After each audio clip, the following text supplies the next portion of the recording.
Let's discuss 7 bad habits to leave in 2024, because we are all at the point in the year where everybody's trying to make their big hopes and dreams and goals for 2025, and I'm down for it. But the reality is nothing's going to change unless you're willing to change. You have to be willing to address your day-to-day, which impacts your month-to-month, which impacts your quarter-to-quarter, okay? So let's talk about these 7 things that we need to address and leave behind so that we can become the woman that we've always desired to be. So if you are new here, hey girl, hey, my name is Jocelyn and I'm the founder of Maximize Money, where I teach 9-to-5 earning women how to create their dream lives with the income that they already earn. The 9-to-5 income that they already earn, so that they can do more of what they love without trading their time for it or going deeper into debt for it. So as I mentioned, we're going to talk about the 7 bad habits to leave in this year, baby, so we can move lighter and we can move with more intention in 2025. Okay, so the first bad habit that I want you to leave in 2024 is rushing outcomes, okay?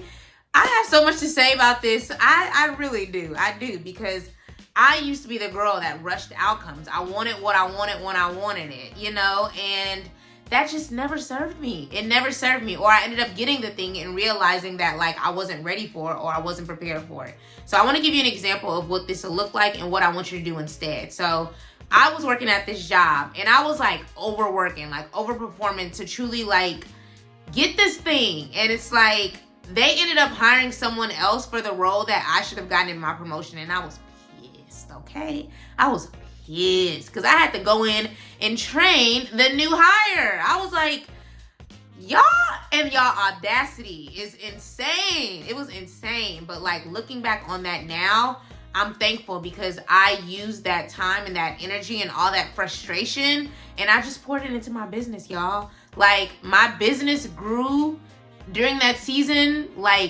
so quickly. I got the clarity. I was able to have the mental capacity to even build it and be focused on it without me being overwhelmed on this job and this new role that I wanted, be a promotion. It's so crazy how we feel like we want something so bad and God either gives it to us and we realize that girl, I told you, or we don't get it, but we recognize that God had something greater for us on the other end. So for me, myself personally, I don't desire to work for the rest of my life. I don't want to overwork on nobody's job. And I like my job. I like my job now. But I'm not looking to overwork for nobody because I have been the girl who's been passed over for promotions. I've been the girl who had to beg for salary increases. And I just feel like it doesn't matter what I do, there's always going to be something. And maybe that's a negative way to think, but I just am tired of over delivering for something that's not even guaranteed. And so again, what I've done instead is I've started my business. I've been working this business for years now, and I'm just so thankful to see the consistent growth.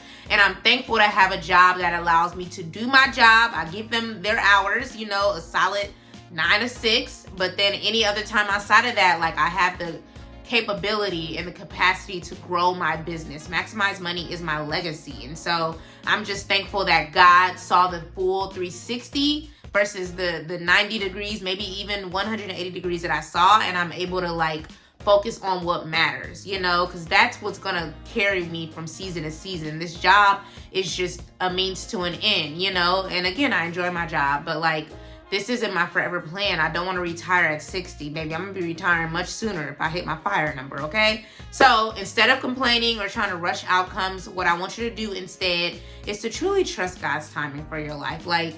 One thing that I've learned in this season, in this year, is truly to surrender to God's plan, because God sees the full picture. We only see 90 degrees. We only see what's directly in front of us, but He knows what's happening next year. He knows what's happening tomorrow. He knows what His plan is for your life. So we can make our plans, but the Lord determines our steps. That's one of my favorite scriptures whenever I feel like I'm doing too much. I always try to reground myself and say, trust God's timing and know that every season serves a lesson. I need the endurance. I need to develop the endurance in this season. I need to learn the lessons in this season so that when that next season comes, I know that I can handle it, So that was a big thing that I had to learn, and that's something that I want you to carry with you as well. 2 is trying to control oh,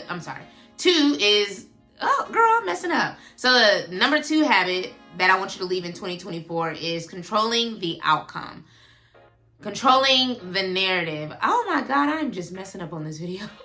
The second bad habit that I want you to leave in 2024 is controlling the narrative. And what I mean by that is trying to show up in a way that you know is pleasing to other people. You know, caring about like what people think about the decisions that you make. So I have a really good example with this child.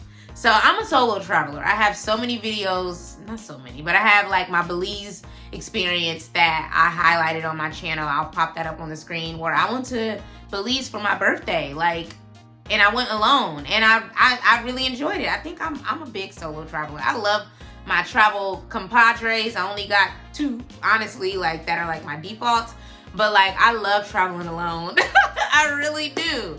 And like my mom and, you know, my aunts, like not necessarily my friends. My friends know that I'm gonna hop on a flight regardless. Sometimes I invite them, sometimes I don't, but they know I'm gonna hop on a flight. I don't need no company. But my mom was like, why are you going by yourself? And, you know, aren't you nervous? And what if somebody gets you? What if you get sick? Just infusing all of these fears inside of me. And I'm just like, baby, I'm gonna start this shared album. Hey, and I'm gonna share my updates with you. And that's just gonna have to be enough. So she had to just accept it. Like, what is she gonna tell me? I'm grown. I love to remind her of that. I'm grown. I'm not asking her to fund this. I have my own money. I have my own life. I'm gonna do this. So I've learned to not try to control the narrative and try to control what people think, and decide to just do it anyway. So you can sit at home and talk about me all you want, baby, but guess what? I'm in Belize living my best life. And I'm sharing it with you via this shared album. And eventually she just was like, okay, well, next time I want to go. You know, that's what it ended up in. And I just love that, because imagine the energy that I would have put trying to convince her of something that's not. Like, yeah, I'm scared, but I'm going to do it anyway. Like, yeah, I don't know what the future holds, but I'm going to just push through anyway. And that's what I mean by like getting rid of the need to control the narrative. Because I am who I am, and you can feel how you want to feel about me. Like, and that translates into my business too. Like, I'm not for everybody. I'm not for everybody in my business. I'm not for everybody in my personal life. And I prefer that, because I know that who is for me is going to know, and they're going to show up because I'm authentically being who I am. I'm not putting on for nobody. Okay. So let go of trying to control the narrative, and instead lock in on you. Like, take time, like take intentional time, y'all, before the end of this year to like really get clear on what you want your 2025 to look like, to feel like. Like, who do you want in your life? What do you want your day-to-day experiences to look like? What's something that you've been wanting to do for like years, months that you've never done? Like, comment it below. Let me know so I can cheer you on. Like, we just be so consumed with like what everybody else has to say or what they think about our decisions. And really all you got to say is them, okay?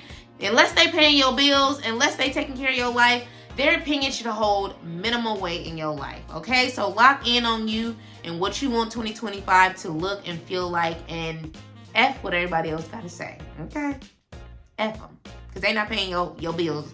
Or they not paying. I don't let nobody disrespect me on the phone that I pay for, okay? Like, that's how you need to be moving. The third habit that I want you to leave in 2024 is caring about what people think. This kind of connects to point 2, which is around, you know, controlling the narrative. But like, I want you to really start to look at your money differently and start to spend according to what you value. For me, again, I'm a big travel girl. I'm going to hop on a flight. I might not get the latest bust down. I might not have the latest iPhone. I might not have my nails done all the time. But what I do have is money to travel. And if I wanted to be what I saw online all the time, I would have all the little dupes. I would have all of this. I would have all of that. And I would just want to create a life that was similar to what I saw online. And it's just like, I don't even want to do that. I actually think wigs are hot as hell. Like, I'm not a wig girl. And if I am, there's a time and a place for that. And I'm going to get my wig at a discounted price. I'm not going to get it just because it's influencer and all these other influencers have it. Like, I could give zero about what they got. It could be cute. I could like it. I could comment. And I can go on about my day. Okay? So that's what I want you to do instead, is to create a life that feels good to you and spend according to what you value. If you are not a travel girly like me, then don't travel. Or travel less and spend it on the things that you value more.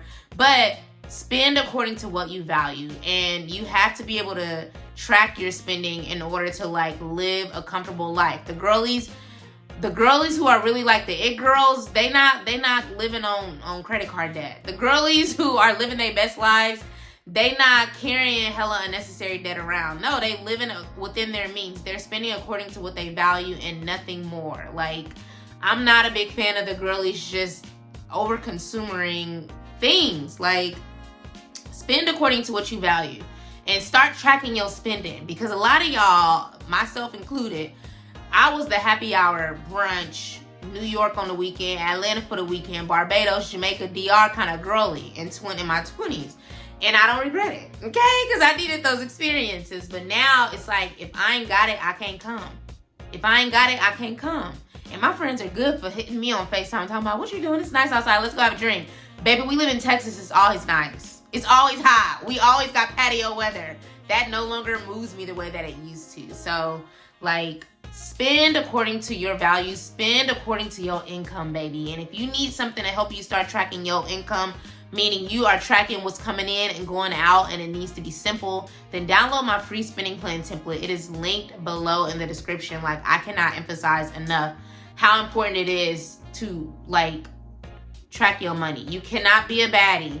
You cannot be a corporate baddie. You cannot be an it girl. You cannot be that girl and not know what's going on with your money. I'm sorry. And the girls who are not tracking it, they not real it girls. They not. If you don't know where your money is going, if you don't know how much your bills are, if you don't know how much you spending on your happy hours and your hair, like, you hustling backwards. And I'm not apologizing when I say that. You hustling backwards, and I hate to see it. Because all you're going to do is get yourself deeper in a hole that you are going to have to struggle to get out of.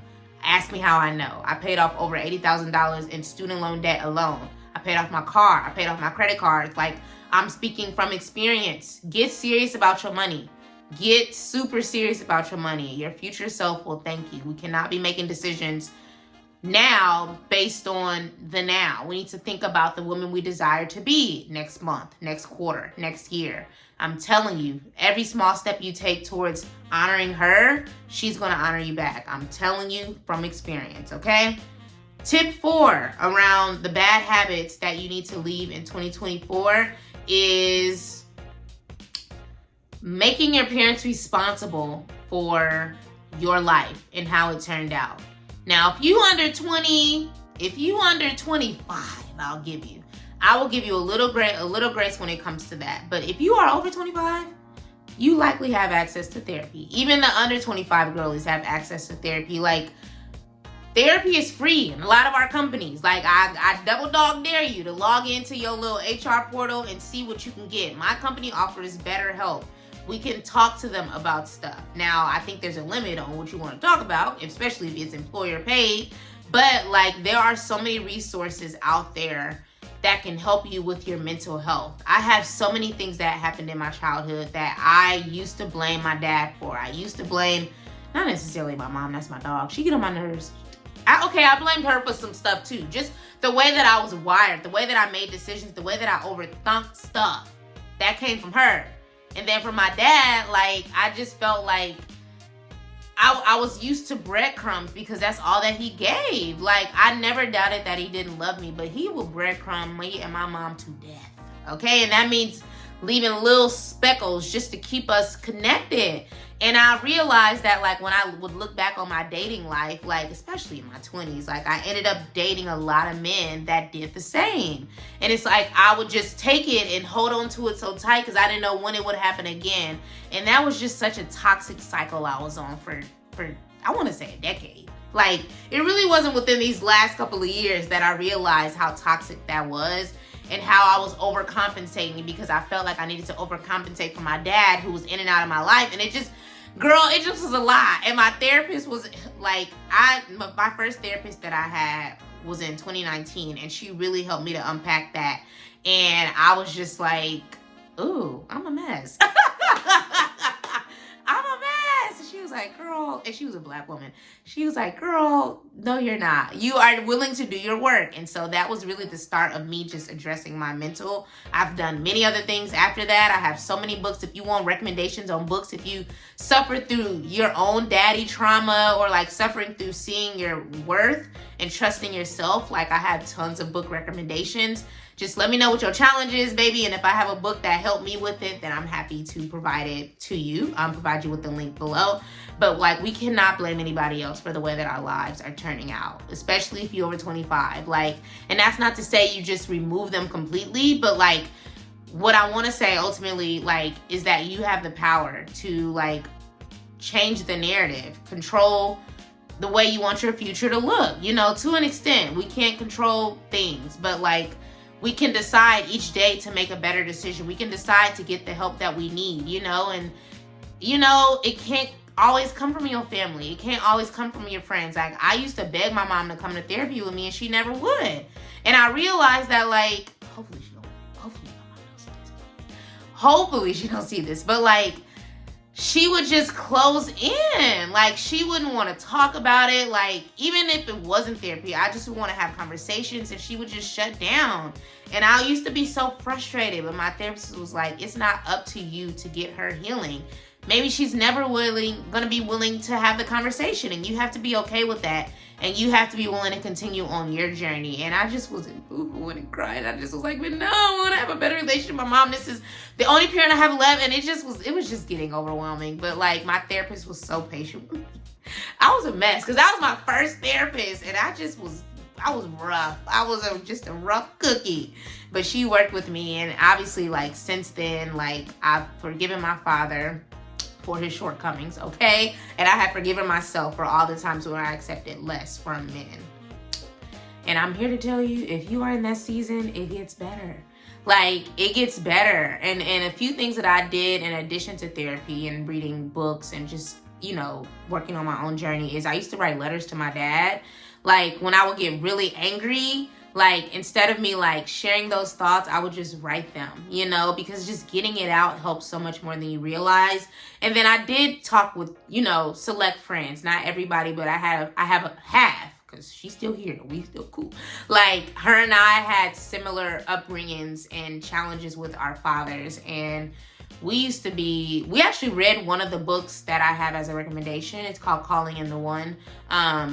We read that together and we would debrief like every couple of days. And it just was so helpful because those were things that I would share lightly, but like not super deep, you know, with anybody. But with her, I felt comfortable because we're both willing to do the work based on the life that we had. And we're from the same town. Like, it was levels to it. And so I just always felt safe with her and she felt safe with me.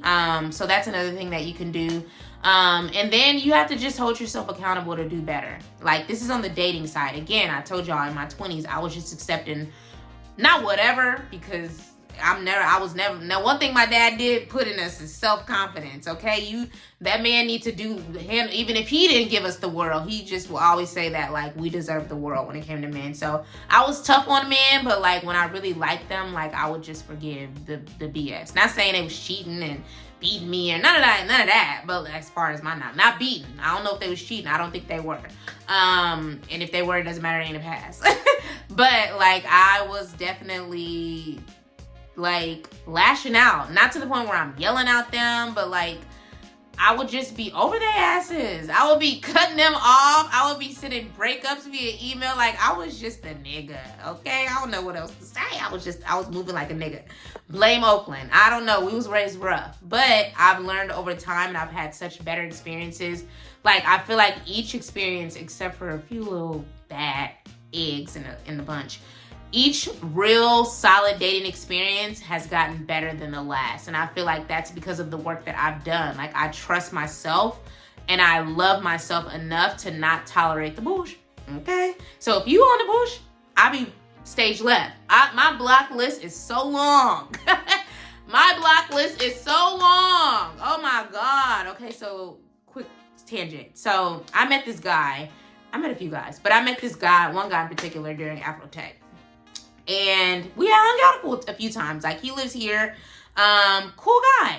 He after 2 dates, asked to move in with me. And he said it in a jokingly way at first, so I laughed it off. I'm like, oh, ha, ha, ha, it's a no for me, dog.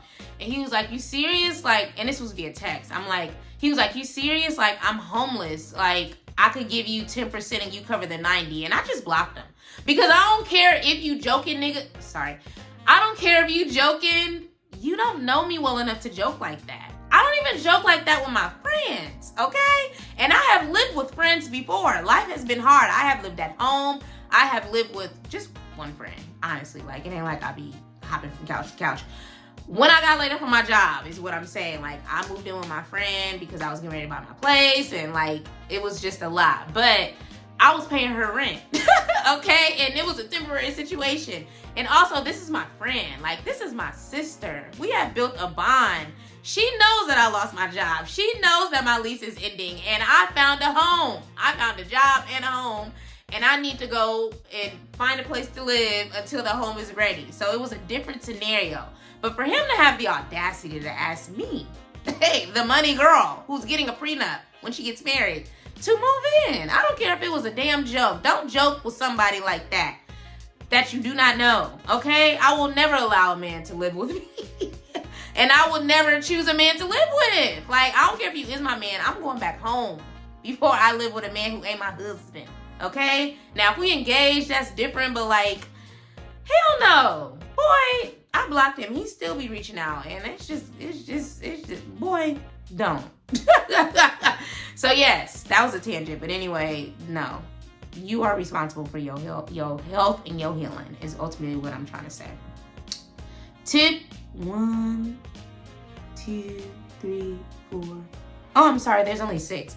Tip 5 is, or the fifth habit that I want you to leave in 2024 is to stop being casual with your life. Stop being nonchalant when it comes to your life. Like, some people just live like day to day. Oh, whatever happens, happens. Woe is me. Like, that is not a good way to live, baby. Like, if you don't have a plan for your life, life is going to have a plan for you. Like, if you don't take care of your health is going to take care of you. Like, that's what I be having to tell my mom all the time. If you don't take care of your health going to take care of you.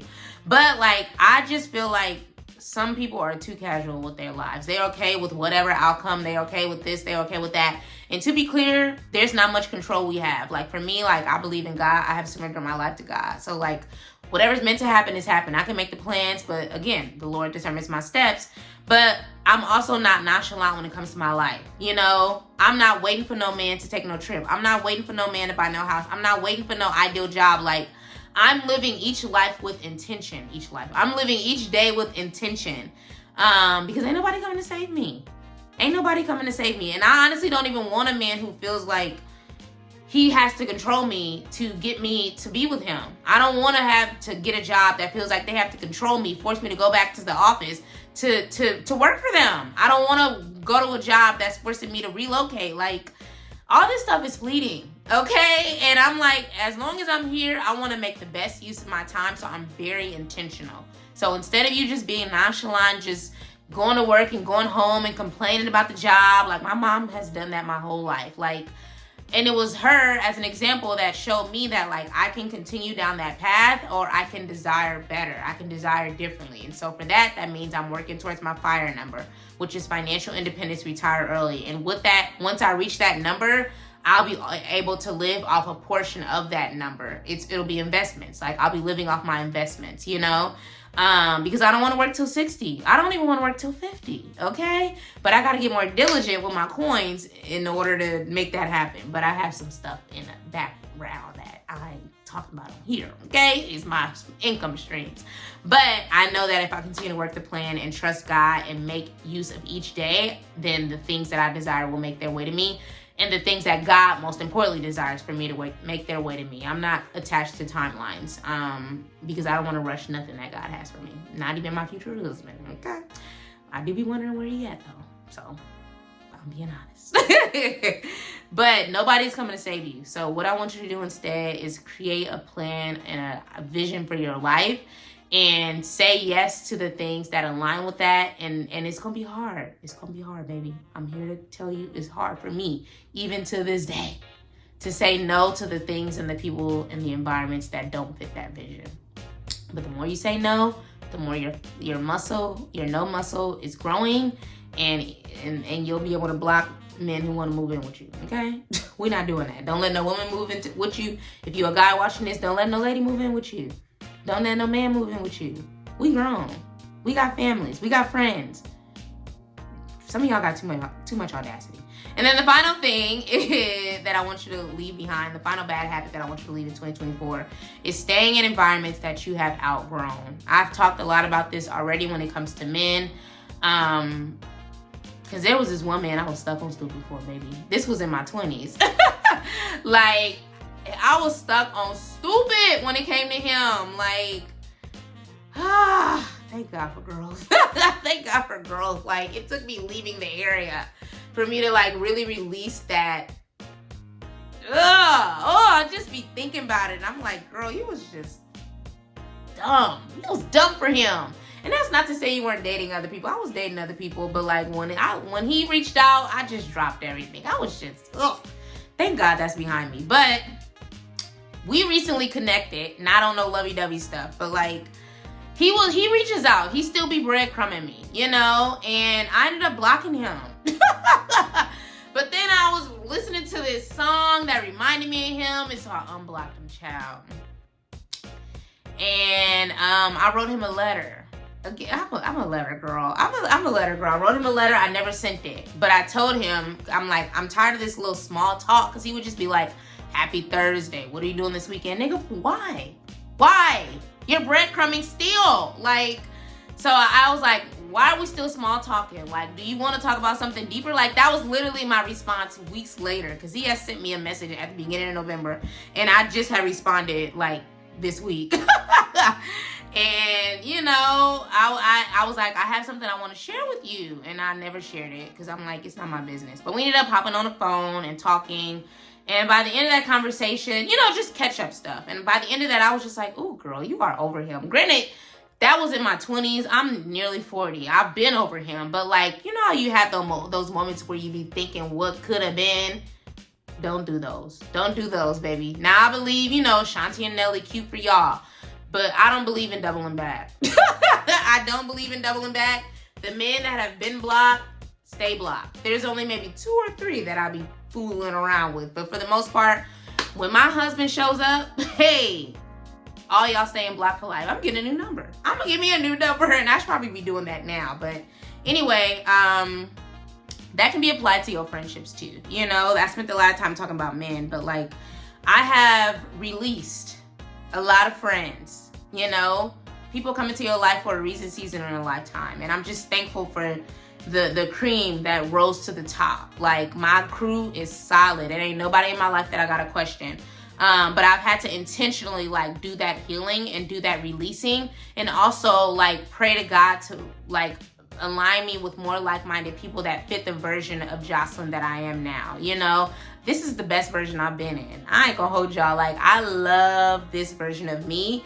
And I feel like the things that are happening around me are just so intentional. And I'm so thankful. So what I want you to do instead of staying in these environments that you've outgrown is get connected with people that are, you know, reflective of the life that you desire in the future. So for me personally, a lot of the girls come to me because I'm big on money. I'm big on financial independence as a woman. I don't care if you're married. I don't care if you're divorced. I don't care if you're single. I believe that women can use their income, their 9-to-5 income, to create their dream lives. And so that's what I help women do in my private community. It's called Money Girl Collective. If you are interested, comment below. I'll send you the information directly because it's not something that I actively promote. But my girls gain the gems. They get to connect with like-minded women. And we don't just talk about money, even though that's the focus. We do a lot of mental stuff. We do a lot of spiritual stuff. Like, we are really, like, addressing our lives holistically with the financial being at the root. Because when we are not financially stable, we end up in situations, or we stay in situations that don't fit us. And that's not what I want for us. I want you to have the freedom to move around and leave situations, leave partners, leave environments that don't suit you. And so that's it for y'all for my 7 habits. Thank you so much for listening. Please comment some habits you leaving behind. Let me know which one most resonates with you. Please like, comment, and subscribe, and share this video with anybody who you know is working on their transformation for 2025. And I'll see you guys in the next video.